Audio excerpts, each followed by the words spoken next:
Bien, regresamos. 45 minutos han pasado de la hora 17 en toda la República Argentina.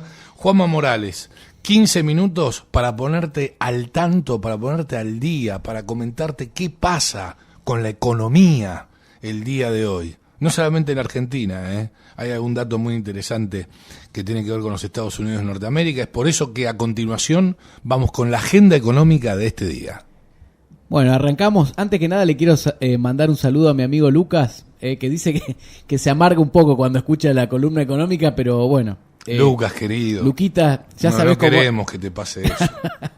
Esto es información para tomar decisiones, porque si uno no entiende el contexto, así que... como el contexto no es bueno... El aeropuerto de acá se llama... Perón, ¿cómo se llama? Juan Domingo Perón, me parece, sí. Bueno, está bien. Bueno, si no tomate un col y te vas por Chile, bueno. Sí, hay que arrancar. Vamos. Bueno, vamos a hablar un cachitito del dólar. Llegó a 187 el dólar blue, después bajó, está en 186,50 el dólar blue. Llegó un pico de 187, después bajó 50 centavos. Hubo manos amigas, parece ser, ¿no? Parece que hubo manos amigas. La coyuntura electoral es compleja, esto tiene cuestiones más profundas de que no existe un plan, de que el gobierno está emitiendo mucho, está gastando mucho para llegar bien a las elecciones, y hay muchos pesos en la calle y van a entrar pocos dólares, y hay pocos dólares. ¿Por qué van a haber pocos dólares? Porque el 80% de la cosecha ya se liquidó, el 80% de las agroexportaciones ya se liquidaron, de los agrodólares. El gobierno necesita dólares para importar energía, como bien decía Camilo, se necesitan dólares para pagar deuda, se necesitan dólares para comprar insumos a la industria, entonces vos tenés pocos dólares y muchos pesos, sumado a un clima electoral, bueno, complicado. Ahora, un dato, no es para ser alarmista, pero un dato solamente. ¿Te acordás? En octubre del año pasado fue el récord de dólar blue, que casi llega a 200 pesos. Sí, bueno, sí, 196 creo que llegó. Si vos 196 le ponés la inflación que desde octubre, desde ese momento hasta hoy, el dólar blue tendría que estar en 282 pesos. ¿Cómo?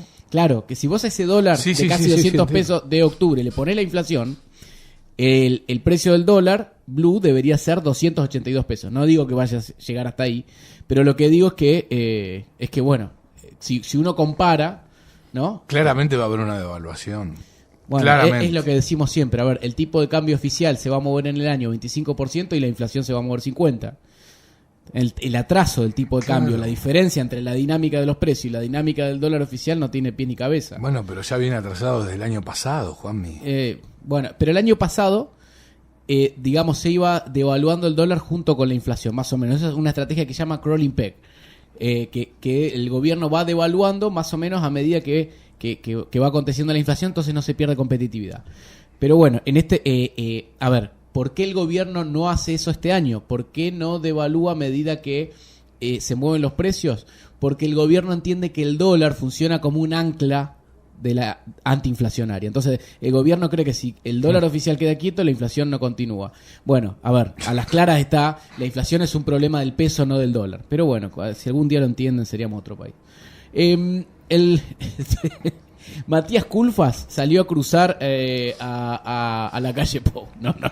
Le metió miedo. Un pánico, sí. Dijo, cortito, dijo Matías Culfas: está claro que Uruguay es un país soberano y puede tomar la decisión más conveniente. Puede hacer un acuerdo bilateral con China por afuera del Mercosur o puede seguir en el Mercosur. O sea, lo que dijo es, si haces el acuerdo con estás China, afuera. Estás afuera del Mercosur. Bueno, vamos a ver qué pasa. Con la autoridad que tiene Culfas. Sí, todavía... bueno, que nos explique qué pasa con la carne, porque es esas decisiones que se toman, con las exportaciones de carne. Bueno, lo que vos mencionabas, Estados Unidos, ayer lo adelantamos, Janet Yellen, la secretaria del Tesoro, envió una carta al Congreso pidiéndole al Congreso que autorice al Ejecutivo a tomar más deuda. ¿Por qué? Porque si no, Estados Unidos se puede quedar sin efectivo. El gobierno de Estados Unidos se puede quedar sin efectivo. Esto ya sucedió en el gobierno de Obama. ¿Cuál es la fecha que se calcula, que se espera que de no endeudarse, de no obtener el gobierno estos permisos de endeudamiento por el Congreso, el gobierno se queda sin dinero? El 22 de octubre. O sea, si hasta el 22 de octubre, digamos, el gobierno de Estados Unidos no consigue que en el Congreso se apruebe una autorización de deuda, bueno, pueden ocurrir consecuencias importantes. A ver, ¿esto por qué se da? Desde hace algún tiempo, cuando los demócratas están en el poder, los republicanos se resisten, digamos, a acompañar la subida o a acompañar las autorizaciones de endeudamiento por parte del Ejecutivo. Sí. A ver, ¿esto tiene su lógica? Sí tiene su lógica. ¿Por qué? Porque los demócratas, sea Obama, sea Biden, son más progres, ¿no? Son más progres que los republicanos, ¿no? ¿Qué pasa? Que gastan mucho. Y si gastan mucho, implica mucha deuda. Entonces, los republicanos en el Congreso, bueno, hacen valer su posición y dicen, che, tenés que ser un poco más austero, no tenés que endeudar tanto al gobierno. Y bueno, esto es lo que sucede ahora en Estados Unidos, ¿no? Hay que decir, a ver, la deuda que está emitiendo Biden, el déficit de Biden es muy importante y los republicanos quieren poner un freno a esta cuestión, ¿no? Ahora, ¿qué dijo por el otro lado Janet Yellen, que es como te decía, la ministra de Economía de Estados Unidos, la secretaria del Tesoro? Lo que dijo es que, bueno, que esperar hasta el último momento para que se apruebe esta autorización por parte del Congreso, bueno, generaría un daño de confianza en las empresas, de confianza al consumidor, y obviamente que generaría un daño importante en los mercados financieros mundiales. Obviamente todo el mundo tiene bonos de Estados Unidos, si Estados Unidos tiene posibilidad de defoltear, bueno, sería una catástrofe. Claro.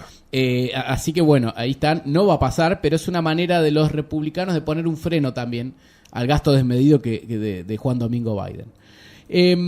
Bueno, vamos a otro dato muy interesante. La pobreza, digamos, que hay para estas elecciones, bueno, vamos a ponerlo en otros términos. En estas elecciones, la pobreza actual es solamente comparable con la que había después de la crisis del 2020. Del 2000. Es decir, que del 2001 no se llegaba a unas elecciones con el nivel de pobreza que hay en la actualidad. Actualmente, de acuerdo a las últimas mediciones del INDEC, la pobreza es del 40%. ¿No? Vos fijate, mirá, las elecciones de 40 nada más. Bueno, esas son las últimas mediciones que son de diciembre del año pasado, del segundo semestre del 2020. Ahora, vos fijate, las elecciones de medio término del 2005, que fueron las elecciones de medio término después de la crisis del 2002, la pobreza era del 36,4%. Uh-huh. Es decir, que estaríamos con una pobreza superior a la que había en las elecciones de medio término del año 2005, que fueron las elecciones después de la crisis del 2002-2001. Ahora hay una cosa muy interesante que destaca Agustín Salvia del Observatorio de la Deuda Social de la UCA. Fíjate esto, dice, la pobreza pone muchos límites a la democracia. Dice, hace que no sean los ciudadanos económicamente iguales, ¿no? Los que enfrentan el acto electoral, y que hay una gran población que depende de la asistencia pública. Es decir, claro, la pobreza genera influencia en la democracia. ¿Por qué? Porque las personas votan de acuerdo a la asistencia que les da el gobierno. O sea, los hace dependientes y votan con ese condicionamiento. Vos fijate, ¿cuáles son las provincias más pobres o los lugares más pobres de Argentina? El norte de la Argentina y el conurbano. ¿Quién gana? El peronismo. Bueno, digamos, cómo la pobreza daña la democracia, claro, ¿no? Porque la gente vota condicionada con esta amenaza de que no, el otro te va a venir a sacar los planes, ¿no? La gente pierde la dignidad, pierde la capacidad de elegir en libertad. Exacto, y de creer que pueden salir por ellos mismos, ¿no? Bueno, muy triste, pero es muy cierto también. Bueno, el Banco Central de Argentina no para de vender dólares. Van 8 ruedas, se llaman a los días hábiles, ¿no? que opera el Banco Central, seguidas, donde el Banco Central vende dólares, y ya en estos últimos 8 días vendió más de 760 millones de dólares. Ayer nomás vendió 90 millones de dólares. ¿Objetivo? A ver, ¿por qué los vende? No, los vende porque hay importantes importaciones que se están haciendo. También vende porque interviene en el mercado de cambios. ¿Qué mercado de cambios interviene? El mercado de cambios del dólar MEP, del dólar conta con liqui, ¿no? Uh-huh. En el blue no puede interferir porque no es un dólar que se considera legal, entre comillas, no es legal. Ahora, el conta con liqui y el dólar MEP es un dólar financiero que es legal, se puede hacer legalmente. Ahí puede intervenir, ¿cómo? Bueno, vendiendo bonos en dólares. Igualmente hay un cepo. un recontra cepo. Pero aún así, Conta con liqui en el dólar MEP. claro, aún así, ayer vendió 90 millones de dólares. Ojo. Bueno, hay varias cuestiones que tienen que ver con el FMI. Pareciera ser que el gobierno está estudiando un acuerdo rápido con el FMI. ¿Por qué? Porque tiene miedo que el dólar se vuelva incontrolable. ¿Cuándo sería este acuerdo? Después de las PASO. A ver, ¿quién estaría frenando el acuerdo con el FMI desde todo el año? Cristina Fernández de Kirchner. Sí, por supuesto. ¿Quién sería el que está esperando ansiosamente que ese acuerdo se firme y que si fuese por él ya lo hubiese firmado? Martín Guzmán. Pero la jefa manda, ¿no? Y por el otro lado, en Wall Street, lo que están diciendo es que si el gobierno pierde las elecciones, no hay ninguna posibilidad, pierde estas PASO, no hay ninguna posibilidad que en el corto plazo se firme un acuerdo con el FMI. ¿Por qué? Porque el gobierno de las PASO a noviembre va a intentar recuperar la posición en las elecciones. Claro. Esto va a llevar a que impulse el gasto con plata, público, claro, a poner plata en el bolsillo de la gente y generar más distorsiones que después hay que ver. No sé cómo estamos.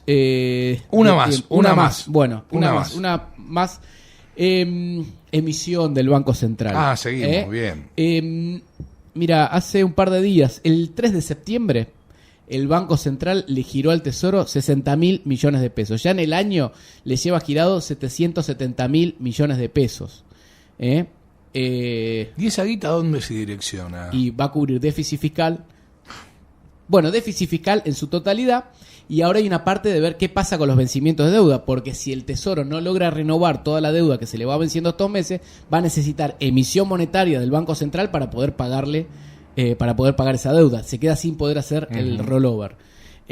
Bueno, hay un par más, pero las dejamos para mañana. Me parece que vimos lo más interesante. Mañana tendremos otras novedades. Bien, perfecto, buenísimo. Pasaba la agenda económica y así pasó también el programa de hoy de la Cocina de las Noticias. Nos reencontramos mañana, ya hay veda mañana.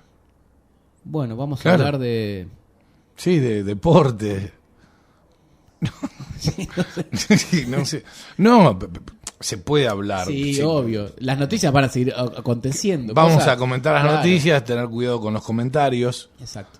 para no inclinar la balanza Claro, no. hacia uno u otro lado.